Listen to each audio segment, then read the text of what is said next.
I'm just going to give you a quick run through of the UC1 product itself, the UC1 Trio. This is the version I'm running is the full collaboration one, just to show you everything that's available. One thing, I'm not going to show you the login element, but just so you're all aware, the very first time you log in on either the PC, the mobile, the tablet, there's a little activation code. It's the same code across all of them. You enter it one time and that's all you need to do. So when you order the product, you should get that code through and off you go. So you log in, as you can see, the interface looks similar, slightly different to old Smart UC1. We've retained the Broadsoft branding just so that you're all aware, to keep it sort of straightforward. We're not hiding the fact that it's Cisco UC1, so that's what we're keeping there. Just going to run down all the options for you just to give you a rough idea of what's all here. So first thing here, same as before, this is my profile part here. You see my little face there just peering over into the porthole there. You can see my name, where I'm located. It takes your location from your public IP address, so we're not actually in Mitcham anymore, but our IP address is still registered to there, so that's why I'm showing up there. I can add a little what's on my mind comments here, so I can put on demo or something like that. I've got a status here, which is, at the moment, I'm actually set to automatic, so I'm tying into my Outlook calendar, and that will bring through the fact that I'm in this meeting right now. I can, if I want, override that by setting myself to be available, away, busy, offline, etc. So anyone else using UC1 Trio will see that presence within their applications when they look at me. So we're now available. I can sign out there if I want to as well. So the main home screen when you always log into the app is actually your messages window. So that's the default one. That's the one you're always going to see, whether you've got messages there or not. You can see here I've got the little chat here, and I can actually see right now I've got one message here. It pops up in the toast in the bottom right hand corner as well. So there's a little message from Vaz there. What's he got to say to me? If I double click, it expands the message, and there you go. He's sent some cool traces to me to check. Thanks for that, Vaz. I'll look forward to that when I finish this call. So that's there. I can read that. Off I go. If I want to delete any details, or if I want to delete the history for this, I just go into communications. I've got this dub open here. Go into communications, Vaz. And if I want to pretend I never got it from him, I'm going to delete my chat history there. So that's that window there. I'm going to go into the next one, which is my contacts window. So in here, I've got a favorites bar. I can actually add new groups in here as well if I want to. So I've got a sales group. So what I could do is on Peter here, I can right click on him. I can add him to a group, add him into sales, and then he pops up into a separate little manageable group of contacts there. Everyone at the top is my favorites. Again, same functionality you've already seen before in old UC1. So if I want to ring Amy, for example, I can right click, I do audio call, I can ring her DDI or extension number. I can also do a direct video call to her as well. Call from my desk phone if I want to. I can also join Amy's collaboration room, and I can invite her to my collaboration room. Or we can also click on email, and I've got some hub stuff. We'll come back to some of those other elements shortly. But if I need to go in here and edit anything, I can edit her profile. If I really don't want Amy to be in here anymore, I can delete her. Not that I would do that, sorry Amy. But yeah, so that's what we can do there. If I want to interact further in there, I can double click, and like we've just seen in the chat window space, opens it up into a new tab. So in here I've got my, looking forward to the demo there. Yeah, so we've got the chat history here. I can send new chats to Amy if I want to. Let's see if she's on board. Amy, there we go, maybe she'll reply. If I don't get a reply, I could just click on the audio call button, and that will do a soft phone audio call. Oh, hi Amy. I can do an audio call directly to her in the same way you would have done on old UC1. I can do a direct video call if I want to by clicking this button. I can also do a call to my desk phone. So if I've got a Polycom or an HTech or a Yalink, click on that, it will send a call to it, just like you would do in any other call control application like Unity, for example. I can also then do some direct collaboration with Amy, just direct me and her. So what I can do here, I can go straight to the room experience where it's a multi-party experience, or I can start sharing my screen here with Amy. So if I click on that, what it will do, I'm not sure what that is there, but yeah, so it will see I'm on my laptop at the moment. I can just see my generic monitor, so I could share the whole screen if I wanted to. If I've got multiple monitors, I can choose which monitor I want to display. And also you can see here I've got some other applications open, and I could just, for example, I wouldn't do it here, but I could show Amy the GoToMeeting content, or this store one that's popped up here down the bottom as well. So you can do application sharing rather than just the whole screen. If you want to do a presentation like we're doing now, in theory moving forward, there's no reason why we couldn't do these sort of webinars within the My Room experience. So that's there, that's direct into interaction. I can look at the info, so Amy's contact details, which is the same if I right click here and I go to edit profile, view profile. What I can also do from here is I can click on something called Hub. Now Hub is a little app that runs inside. It's on every version of UC1 Trio. What you can do, there's several apps you can go into and I'll cover them off shortly. But you can see there it gives me contextual information to do with Amy. Some of our meetings have jumped out of joint here, but in theory I should be able to see any upcoming meetings. Depending on the version of mail that you're using, or calendar rather, you can actually schedule meetings. So I can look in here and it should show me any available slots that me and Amy have available that I could invite into a meeting there if I wanted to. I can also go into my mail and I can see here we've got some mails just specifically between me and Amy. So if Amy rings me and says, oh, have you seen that email about the UC1 webinar we should be on? I can say, well, yeah, of course, I've just read it 10 minutes ago, yeah. While you're reading it quite happily there. You can mark them as read, you can delete them, and you can also pop it out and it will pop open either Outlook or whatever web client or mail client you're using to be able to reply to that email as well. I've also got Twitter integration on here for my Twitter account. I don't have any exchanges with Amy, but if they were there, they'd be there as well. And you can close that off if you want to. I can also pop that out into full screen as well if I want to undock it from the app. I'm just going to close it off and it closes that tab.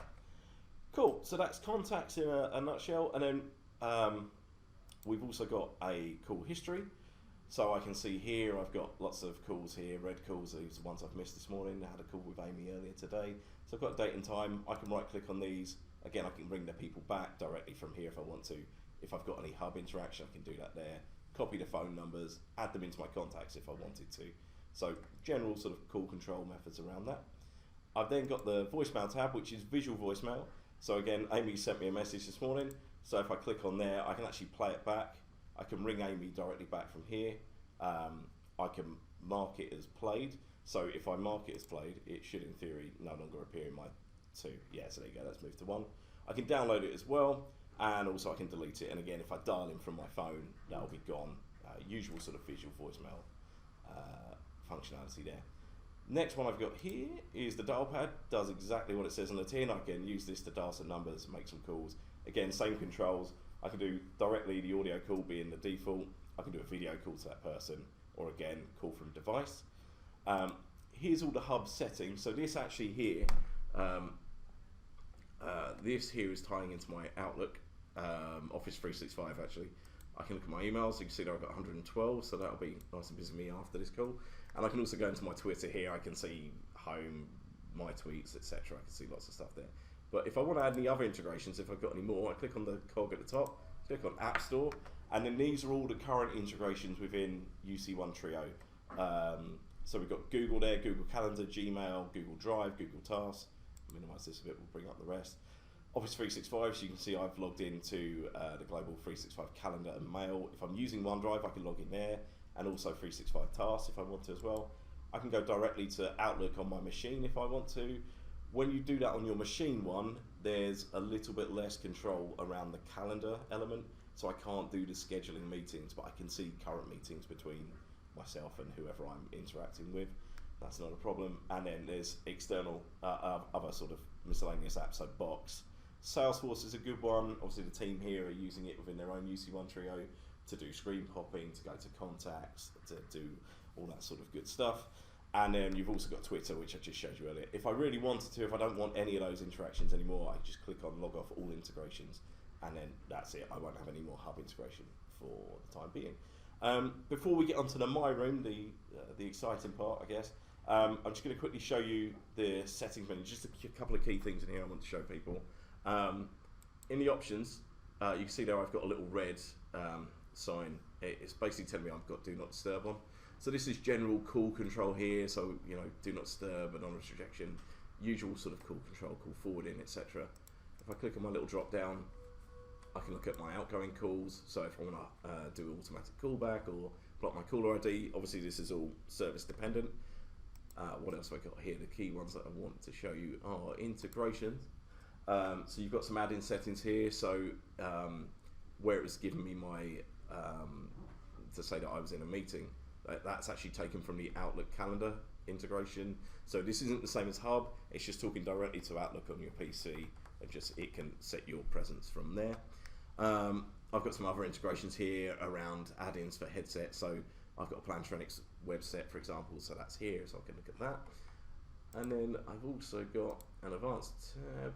This one is key. If you do have any problems, I'm not saying you will, but if you do, this is where you go to get your logs before you raise a ticket to us, okay guys? So just go in here, show logs, turn your logging on. If you've got a permanent issue you can recreate, you can grab that from there as well. And last one I want to show is services. So if you don't want Hub to be on, you can go in and turn that off here. Team telephony is one that comes up a lot. Team telephony is BLF essentially, so it takes the Broadworks busy LAN field service. So with this window open, I'll see anyone I'm monitoring, it will show me busy, ringing, the usual things you get with BLF, but it does pop up every now and again. People want to turn it off, so just go in there, turn it off, it'll be remembered for next time you log in.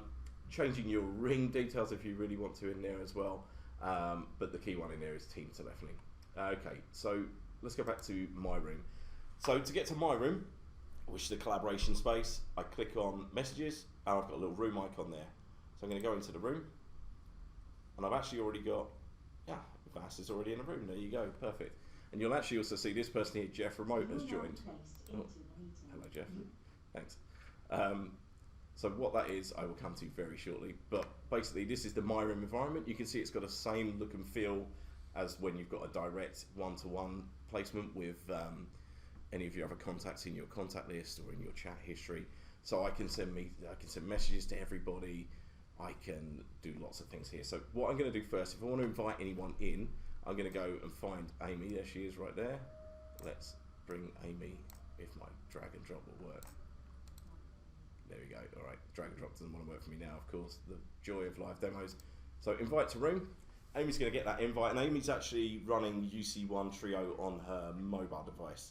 There we go. So Amy has joined the chat. Let's say hello, Amy. And hopefully Amy will see that. She's just joining the room. When you actually join a My Room session and you're on the mobile client, there's a separate little app called UC1 Meet, and that will actually bring up the My Room for the mobile. It's not built into the same client. You go into My Room, it'll pop up this Meet application. So there we go. So Amy's in the room. If I want to kick Amy out of the room, I can right click and I can't, she's not in there properly. Ignore that one, I'm going to kick Vass out of the room, so let's kick Vass out. Vass has been removed there and off he goes. Again, I can pop this out, make it full screen. If I want to join an instant conference, I click on the audio call and that will be an instant audio conference. Amy can do the same from the mobile or anyone on the anyone else that's joined from wherever they may be. If we want to do a video conference, we just click on that one there and instantly we're placed into a video conference with all the participants, assuming they can do video. And just to, we'll try to chat here. So Amy, I'm sure there'll be a question, how many participants can you have in the room? There we go, almost like we planned it. So you can have in the My Room experience 145 audio participants and up to 15 video participants. So compared to what we've had before in the past, obviously that's a massive improvement. So we've got some decent video collaboration there now as well. I just need to move this very shortly to the side. One other thing I can do here in My Room, if I move it around there, is I can do screen sharing in here as well. And it will do everything and it will split up the windows. So if I started sharing my window, my screen, depending on the app I want to show, everyone will see it, including on the mobile client. And also, if anyone else in the My Room is using UC1 Trio on their desktop, they can also share their screen. And the other thing that you can do, which is a really good feature of My Room, is I can invite external participants. So this Jeff Remote character here, if I right click on the My Room icon, I can copy or email my guest invitation. They will receive an email with a link. So if they're not an internal UC1 Trio user, an external party can use it. They go to a web page. It'll come up here, the page before, first name, last name, so Jeff Remote in this case. You'll see here, download and install Meet. So like you've done on the mobile, for external participants, they download and install this separate small application called Meet, and then they will get this version here. Oh, it was the one, sorry. So same sort of idea, but obviously they don't have to be on the platform. They don't have to be a licensed user. So if your customers have got maybe a third party and they want to do a screen share or a video call, they can certainly do that using this application. Again, anyone in the room can chat, you can do the rest of it. And yeah, there you go. David Higgins also sent me a message in the bottom right hand corner. So there you go. That is my room. I'm going to leave that there.